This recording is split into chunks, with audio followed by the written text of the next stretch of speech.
بسم اللہ الرحمن الرحیم۔ السلام علیکم ورحمۃ اللہ وبرکاتہ۔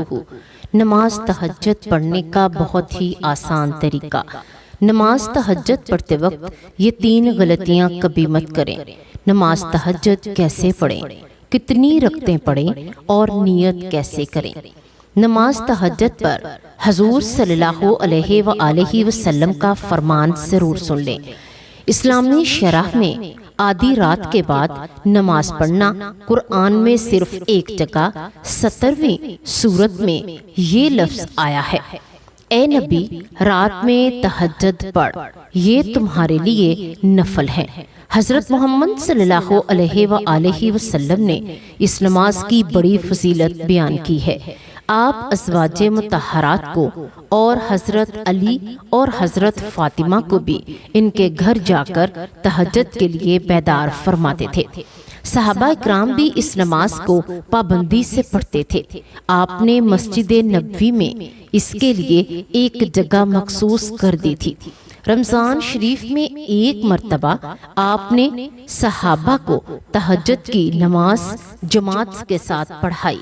دوسری شب اور زیادہ آدمی جمع ہو گئے اور تیسری شب اس سے بھی زیادہ، تو پھر آپ صلی اللہ علیہ وآلہ وسلم تشریف نہ لائے کہ کہیں لوگ اس نماز کو بھی اپنے اوپر فرض نہ سمجھنے لگے۔ حالانکہ تہجد کی نماز فقط سنت ہے۔ یہ نماز گھر اور مسجد دونوں میں پڑھی جا سکتی ہے۔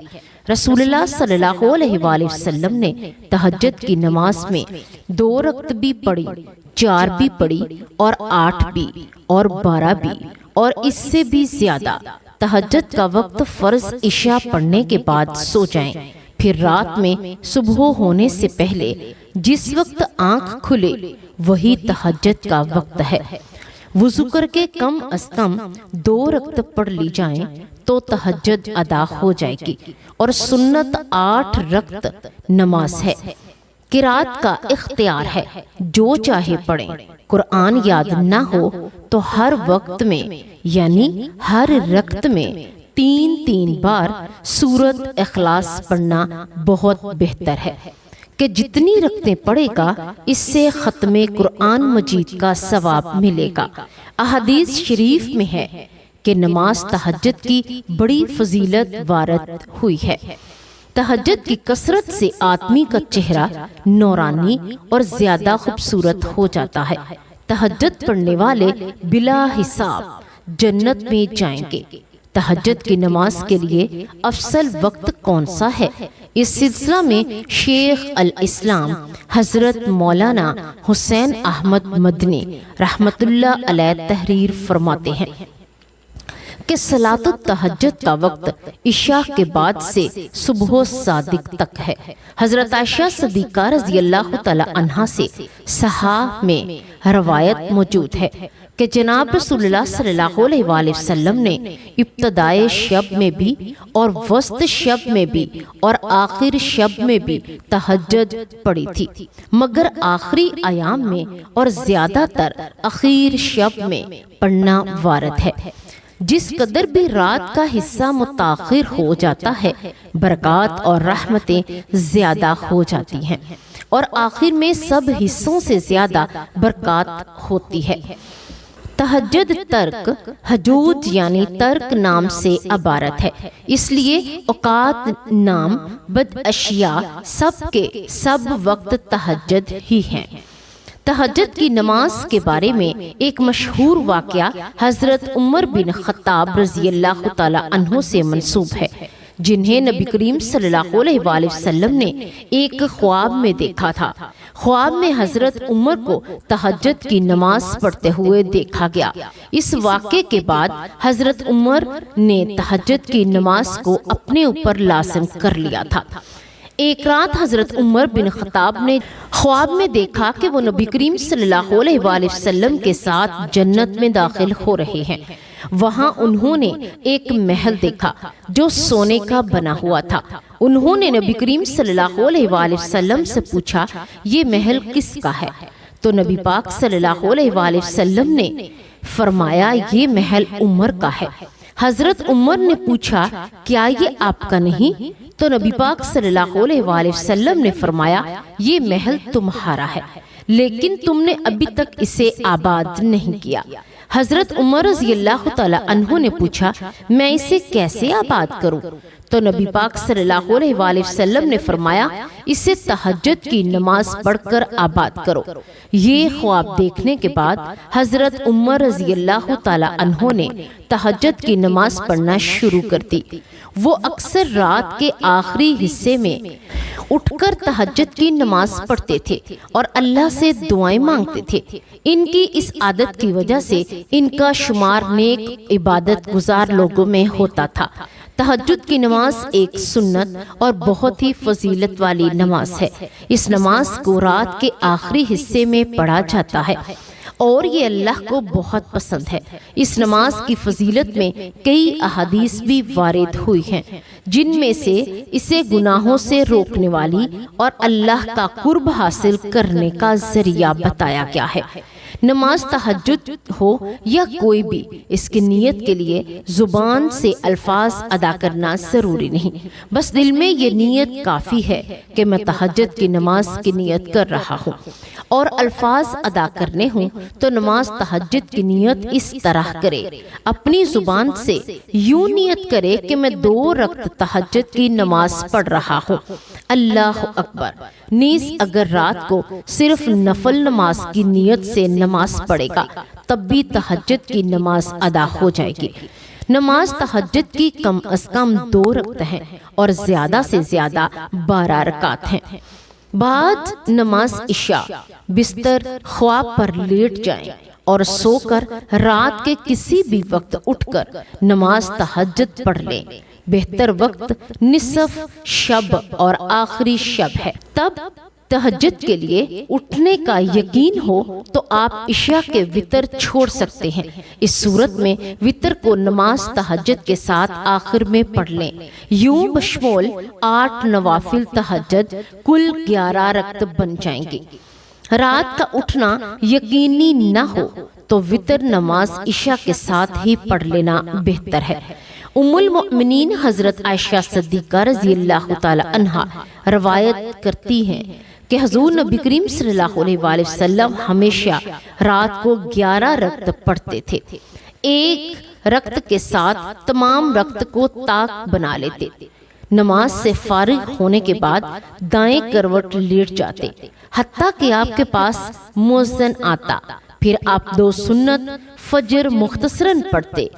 مسلم الصحیح کتاب صلاۃ المسافرین باب السلام اللیل عدد رکعات النبی صلی اللہ علیہ وآلہ وسلم 5008 رقم 736۔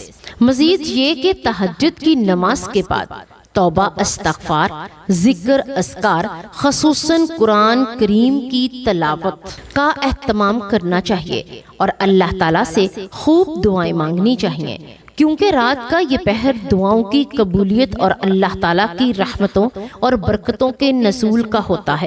چنانچہ حدیث مبارکہ میں آتا ہے، حضرت ابو ہریرہ رضی اللہ تعالیٰ عنہ سے روایت ہے، رسول اللہ صلی اللہ علیہ وآلہ وسلم نے فرمایا ہمارا رب تبارک و تعالی ہر رات جبکہ رات کا آخری 1/3 حصہ باقی رہ جاتا ہے آسمان دنیا پر اپنی شان کے مطابق نزول فرماتا ہے اور اعلان کرتا ہے کوئی مجھ سے دعا کرنے والا ہے کہ میں اس کی دعا کو قبول کروں، کوئی مجھ سے مانگنے والا ہے کہ میں اسے عطا کر دوں، کوئی مجھ سے بخشش طلب کرنے والا ہے کہ میں اس کی بخشش کر دوں۔ صحیح بخاری۔ اسی طرح قرآن مجید میں اللہ تعالیٰ نے رات کے پہر میں توبہ استغفار کرنے کو اہل جنت کی علامت کے طور پر ذکر کیا ہے۔ چنانچہ ارشاد باری تعالیٰ ہے کہ متقی لوگ بے شک باغوں اور چشموں میں اس طرح رہیں گے کہ ان کا پروردگار انہیں جو کچھ دے گا اسے وصول کر رہے ہوں گے۔ وہ لوگ اس سے پہلے ہی نیک عمل کرنے والے تھے، وہ رات کے وقت کم سوتے تھے اور سحری کے اوقات میں وہ استغفار کرتے رہتے تھے۔ سورۃ الزاریات آیت نمبر 15 تا 18 آسان ترجمہ قرآن۔ سیدنا ابو ہریرہ رضی اللہ تعالی عنہ سے روایت ہے، رسول اللہ صلی اللہ علیہ وآلہ وسلم نے فرمایا، تم میں سے ہر ایک کی گردن کے پیچھے گدی پر شیطان 3 گرہ دے دیتا ہے۔ جب وہ سونے لگتا ہے تو ہر گرہ میں یہ پڑھ کر پھونک دیتا ہے کہ ابھی بہت رات باقی ہے، سوتا رہ۔ پھر اگر وہ بیدار ہوا اور اس نے اللہ کا ذکر کیا تو ایک گرہ کھل جاتی ہے، اور اگر اس نے وضو کر لیا تو دوسری گرہ کھل جاتی ہے، اور پھر اگر اس نے نماز پڑھ لی تو تیسری گرہ بھی کھل جاتی ہے، اور صبح کو حشاش بشاش اور دلشاد اٹھتا ہے، ورنہ صبح کو بزدل اور سست مزاج اٹھتا ہے۔ سیدنا ابو ہریرہ رضی اللہ تعالی عنہ سے روایت ہے، رسول اللہ صلی اللہ علیہ وآلہ وسلم نے فرمایا، ہمارا پروردگار بزرگ و برتر ہر رات آسمان دنیا کی طرف نزول فرماتا ہے۔ جب پچھلی تہائی رات باقی رہ جاتی ہے تو فرماتا ہے، کوئی ہے جو مجھ سے دعا کرے، بس میں اس کی دعا کو قبول کروں۔ کوئی ہے جو مجھ سے کچھ مانگے تو میں اسے عطا کر دوں۔ کوئی ہے جو استغفار کرے تو میں اسے معاف کر دوں۔ ابو ہریرہ رضی اللہ تعالی عنہ سے روایت ہے کہ نبی پاک صلی اللہ علیہ وآلہ وسلم نے فرمایا، جب تم میں سے کوئی شخص رات کو نماز تہجد کے لیے اٹھے تو وہ 2 ہلکی رکعتوں سے نماز کا آغاز کرے۔ حضرت عائشہ صدیقہ رضی اللہ تعالی عنہ سے روایت ہے، وہ بیان کرتی ہیں، رسول پاک صلی اللہ علیہ وآلہ وسلم جب رات کو اٹھتے تو آپ صلی اللہ علیہ وآلہ وسلم اپنی نماز کا آغاز 2 ہلکی رکعتوں سے کرتے تھے۔ اس حدیث میں اس بات کا بیان ہے کہ نماز تہجد میں سنت یہ ہے کہ اس کی ابتدا 2 ہلکی رکعتوں سے کی جائے، 2 ہلکی رکعتوں سے کی جائے۔ ان کے بعد نمازی جتنی چاہے طویل کر لے، جیسا کہ سنن ابو داؤد اور ابو ہریرہ رضی اللہ تعالی عنہ سے روایت ہے کہ ایک موقوف روایت میں موجود ہے کہ پھر اس کے بعد جتنا چاہے طویل کر لے۔ نبی پاک صلی اللہ علیہ وآلہ وسلم سے ایسا کرنا ثابت ہے، جیسا کہ مسلم شریف کی روایت میں ہے کہ نماز تہجد کی ابتدا 2 ہلکی رکعتوں سے کرنے میں حکمت یہ ہے کہ اس سے نفس کی مشق ہوتی ہے اور اس میں نماز کو جاری رکھنے پر آمادگی پیدا ہوتی ہے، اور شیطان کی دی گئی گرہیں جلدی کھل جاتی ہیں، کیونکہ تمام گرہیں اسی وقت کھلتی ہیں جب نماز پوری ہو جائے۔ آپ صلی اللہ علیہ وآلہ وسلم کے بارے میں جو یہ آیا ہے کہ آپ صلی اللہ علیہ وآلہ وسلم رات کی نماز کا آغاز 2 خفیف رکعتوں سے فرماتے تھے، حالانکہ آپ صلی اللہ علیہ وآلہ وسلم شیطان کی گرہوں سے محفوظ اور پاک تھے، تو آپ صلی اللہ علیہ وآلہ وسلم کا ایسا کرنا اپنی امت کی تعلیم اور ان کی اس طریقے کی طرف رہنمائی کرنے کی غرض سے تھا جو انسان شیطان سے محفوظ رکھتا۔ چنانچہ قولی اور فعلی دونوں قسم کی احادیث سے نماز تہجد کا آغاز 2 ہلکی رکعتوں سے کرنے کی مشروعیت ثابت ہے۔ اللہ تبارک و تعالی ہمیں نیکی کی بات سننے، سمجھنے، اس پر عمل کرنے کی توفیق عطا فرمائے۔ اللہ تبارک و تعالی ہمیں نیکوکاروں میں شامل کرے۔ پیارے ناظرین، اگر آج کی آپ کو معلوماتی ویڈیو پسند آئی ہو تو آپ اسے لائک کریں، صدقہ جاریہ سمجھ کر دوسروں تک شیئر ضرور کریں۔ اللہ تبارک و تعالیٰ سے دعا ہے کہ اللہ تبارک و تعالیٰ ہمیں 5 وقت کی نماز کے ساتھ ساتھ تہجد کی نماز ادا کرنے کی بھی توفیق عطا فرمائے۔ اللہ ہماری نماز میں خشوع اور خضوع پیدا فرما دے۔ اللہ تبارک و تعالیٰ قرآن و سنت کے مطابق زندگی بسر کرنے کی توفیق عطا فرمائے۔ اللہ تبارک و تعالی ہم تمام کا حامی و ناصر ہو، آمین یا رب العالمین۔